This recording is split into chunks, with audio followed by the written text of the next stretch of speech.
história da poderosa técnica de edição genética, que foi este ano reconhecida com o Prémio Nobel da Química e que pode ser, num futuro próximo, a solução para muitas doenças hoje incuráveis, começou há mais de 3 mil milhões de anos, quando surgiram as primeiras bactérias e os bacteriófagos, os vírus que são os seus predadores. Estes vírus podem ajudar-nos a enfrentar o gravíssimo problema das resistências das bactérias aos antibióticos. É o 4º episódio do admirável Mundo Novo. Investiga o fascinante mundo dos bacteriófagos, os vírus que atacam bactérias e que têm um papel importante na saúde humana. Em 2020, o seu nome foi atribuído a uma subfamília destes vírus. É a primeira portuguesa e a 4ª investigadora no mundo a receber esta homenagem. It is a great day for science. It is a great day for humanity.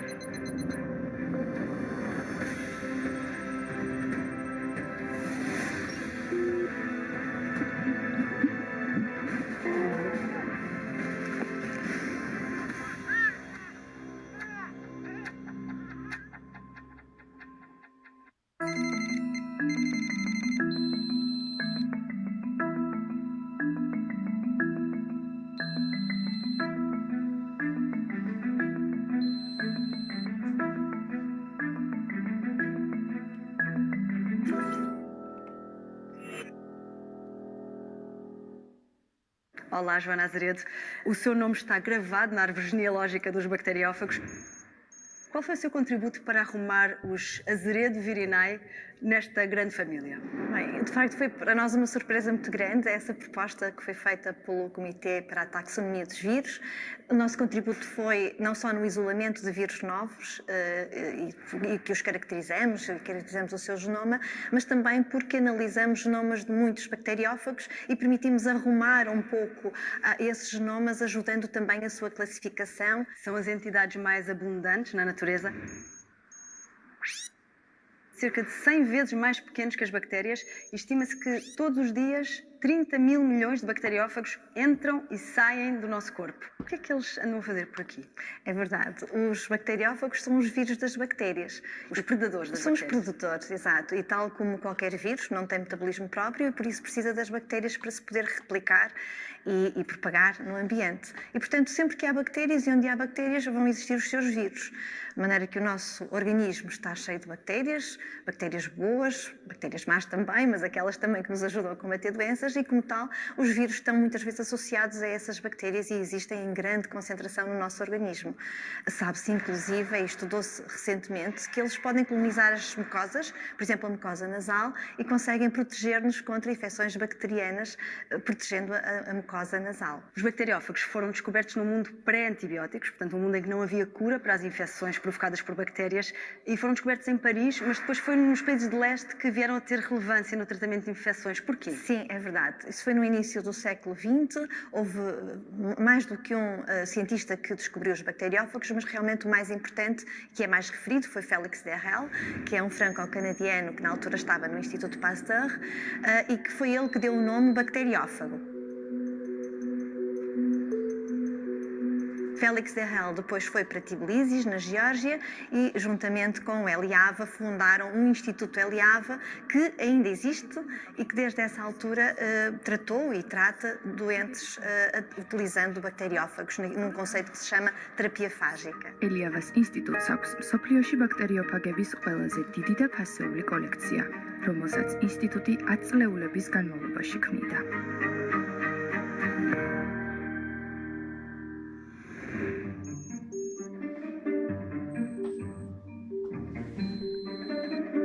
Depois foi descoberta a penicilina no Ocidente, estreada em larga escala na Segunda Guerra Mundial.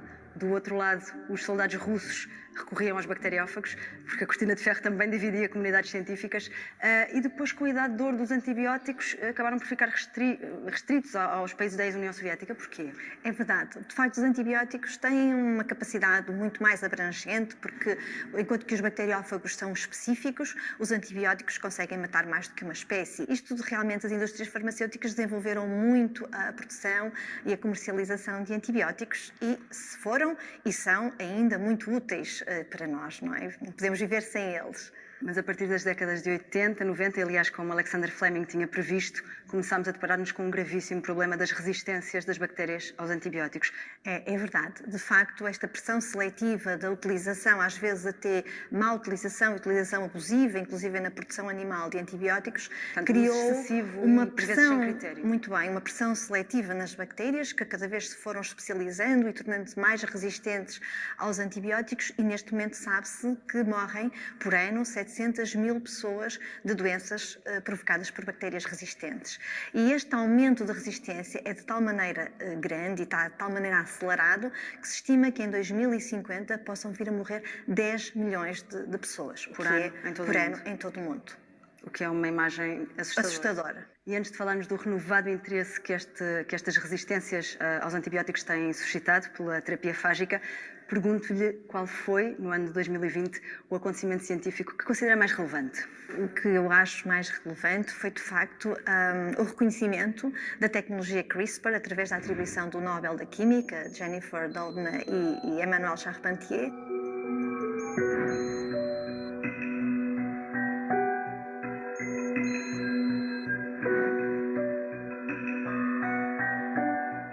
A teoria CRISPR-Cas tem tido um impacto imenso, tem revolucionado a ciência em várias áreas de aplicação e também porque essa teoria foi desenvolvida com base em estudos de interação entre as bactérias e os bacteriófagos. CRISPR é um nome complicado, daí se utiliza a sigla CRISPR, é de facto o sistema imunitário que as bactérias têm para as defender dos vírus, dos seus vírus, que são Portanto, é uma técnica de edição genética que aprendemos com a observação do mecanismo de defesa das bactérias justamente em relação aos bacteriófagos. Justamente, que é uma interação que tem 3,5 mil milhões de anos.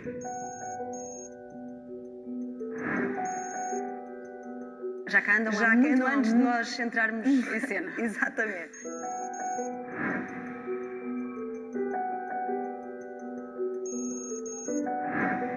Cada vez se foram especializando para matar os seus vírus e os vírus também cada vez se foram especializando para conseguir ser predadores das bactérias. Mas o facto é que sempre que um vírus infecta uma bactéria, ele injeta o seu DNA, o seu conteúdo genético dentro da célula e é lá que se replicam e é lá que se formam partículas virais novas.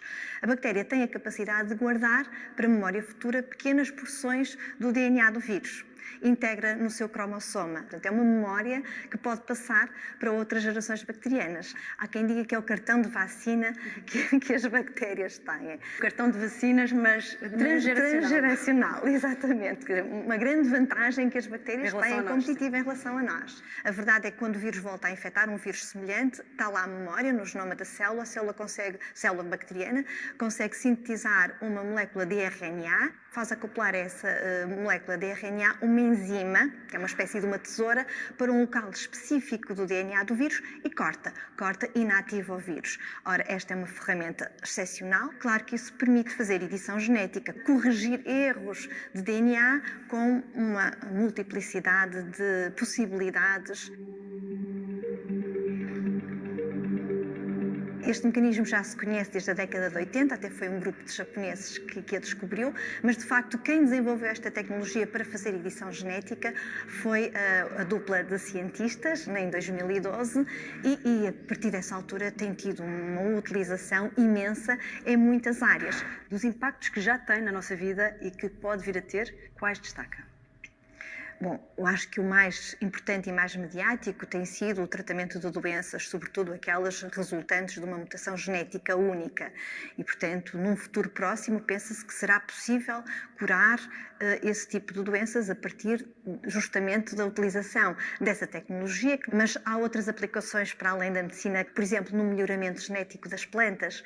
Fala-se agora das alterações climáticas, de seca. É importante começarmos a pensar em alimentos que possam sobreviver e resistir a essas alterações. Exatamente. E já se construiu milho transgénico capaz de crescer em solos muito áridos, outros vegetais com resistências a pragas, trigo sem glúten, arroz resistente a pragas e também, por exemplo, melhorar a qualidade de alguns nutrientes.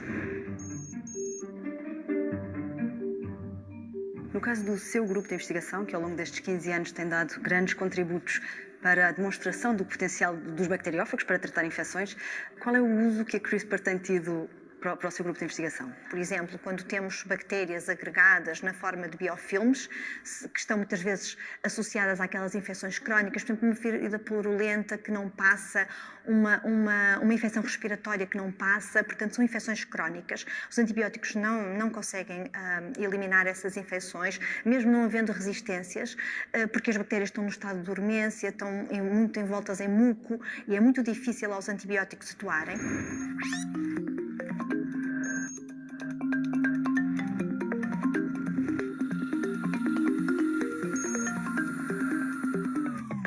Nós temos estado a desenvolver a terapia fágica para esse tipo particular de infecções através da manipulação genética dos bacteriófagos, tornando-os mais capazes de penetrar nessas camadas de bactérias envoltas em muco e de as matar de forma eficiente.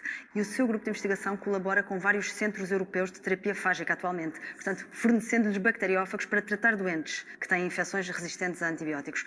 Em que países é que usamos hoje em dia a terapia fágica? Na Europa está a ser mais utilizada na Bélgica, na França, na Holanda e na Alemanha. Temos também na Polónia, já é histórico, já há uns anos, e depois Estados Unidos, Austrália, Rússia, que continua a utilizar. Nos últimos anos tem vindo a aumentar o recurso à terapia fágica? Sim, tem vindo a aumentar, porque também tem vindo a aumentar o número de doenças causadas por bactérias. Exatamente. E o que acontece é que a terapia fágica é usada só em casos em que não há alternativa, não se encontra alternativa nos antibióticos. É um preparado farmacêutico que o médico prescreve e através da farmácia conseguem preparar ou pedir a preparação de um coquetel bacteriófago que depois é aplicado a um doente, numa perspectiva de medicina personalizada. É ao nível das farmácias dos hospitais que tem sido possível. E com sucesso?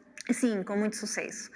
Devo dizer que tem havido casos, inclusive casos mediáticos, do Tom Peterson, que é um exemplo muito interessante. Uma infecção alimentar provocada por uma bactéria chamada Acinetobacter baumannii desenvolveu uma infecção generalizada. Entrou em coma, a bactéria era resistente a todos os antibióticos, portanto não havia qualquer possibilidade de tratamento, ele estava de facto numa fase terminal.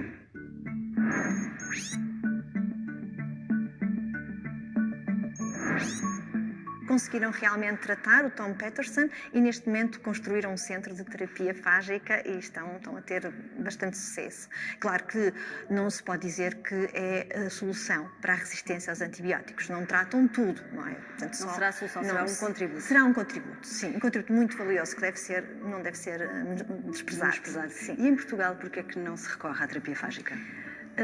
Pois, de facto, é uma boa pergunta. Não será por falta de capacidade científica no país? Não é. Até porque nós já trabalhamos nisto há muitos anos e há outros grupos de investigação também a trabalhar nesta área.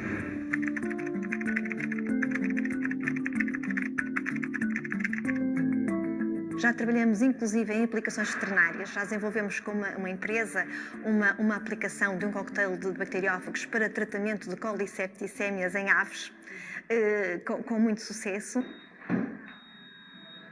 Às vezes as pessoas vêm ter comigo, escrevem para o meu grupo de investigação a pedir ajuda, falam com os médicos e os médicos são um bocadinho relutantes porque não conhecem, porque acham que isto é medicina alternativa e de facto não é. Não é, e está a ser utilizada em muitos hospitais, em muito sítio na Europa. Em termos de segurança e efeitos secundários, o que é que a investigação e a experiência em doentes têm mostrado sobre os bacteriófagos? Que são extremamente seguros. Isso realmente... Não há registro de efeitos secundários? Não há registro de efeitos secundários. Isso há uns anos não era tão claro, portanto foi um caminho que se fez recentemente. Sim, muito importante. O que é que a trouxe à ciência? Algum momento, alguma fase da sua vida que associa particularmente a esta escolha pela investigação? Eu, desde que me lembro, dizia eu quero ser cientista, sempre. Ou então eu até tive particular também. Portanto, investigar. A ideia seria de uma maneira ou de outra investigar. Exatamente. Encontrar o porquê das coisas, tentar perceber porquê que alguma coisa aconteceu. E depois, realmente, o fascínio pelas ciências da vida. Também, na altura, lia muito a vida dos cientistas e achava fascinante aquela dedicação à ciência, a dedicação à descoberta.